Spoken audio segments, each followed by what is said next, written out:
টানা বৃষ্টিতে চট্টগ্রামের দক্ষিণাঞ্চলের বিস্তীর্ণ এলাকা পানিতে তলিয়ে গেছে। এর মধ্যে চন্দনাইশ উপজেলার হাশিমপুর, দোহাজারী, বটতলা সহ বিভিন্ন এলাকায় চট্টগ্রাম-কক্সবাজার মহাসড়ক পানিতে ডুবে রয়েছে। সরেজমিনে দেখা গেছে, মহাসড়কের উপর জমে থাকা হাঁটু পানিতে জাল ফেলে মাছ ধরছেন স্থানীয় বাসিন্দারা। এর মধ্যেই ধীর গতিতে বাসসহ বিভিন্ন যানবাহন চলাচল করছে।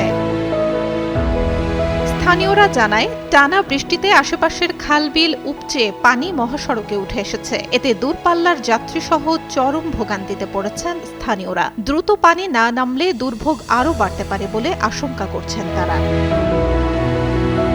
এদিকে উজান থেকে নেমে আসা পাহাড়ি ঢলে চট্টগ্রামের অন্তত ৮টি উপজেলায় বন্যা পরিস্থিতি তৈরি হয়েছে। এসব এলাকায় পানিবন্দী হয়ে পড়েছেন অন্তত ২০ লাখ মানুষ। উত্তর চট্টগ্রামের খাগড়াছড়ি ও রাঙামাটি থেকে আসা পানিতে ডুবেছে ফটিকছড়ি, হাটহাজারী ও রাউজান উপজেলার নিচু এলাকা। এছাড়া বান্দরবান থেকে আসা পাহাড়ি ঢলে ডুবেছে দক্ষিণ চট্টগ্রামের লোহাগাড়া, সাতকানিয়া, চন্দনাইশ ও পটিয়ার অনেক গ্রাম। সবচেয়ে খারাপ অবস্থা চন্দনাইশ ও সাতকানিয়ার। এর পাশাপাশি বন্যায় বেশ কয়েকটি পয়েন্টে তলিয়ে গেছে চট্টগ্রাম থেকে কক্সবাজার ও বান্দরবান মহাসড়ক। প্রশাসন জানিয়েছে, পরিস্থিতি পর্যবেক্ষণ করা হচ্ছে। বৃষ্টি অব্যাহত থাকলে জলাবদ্ধতা আরও বাড়তে পারে। একই সঙ্গে নিচু এলাকা এবং পাহাড় ঘেঁষা বসতিতে বসবাসকারীদের সতর্ক থাকার আহ্বান জানানো হয়েছে। সুলতানা সুরমা, যুগান্তর নিউজ।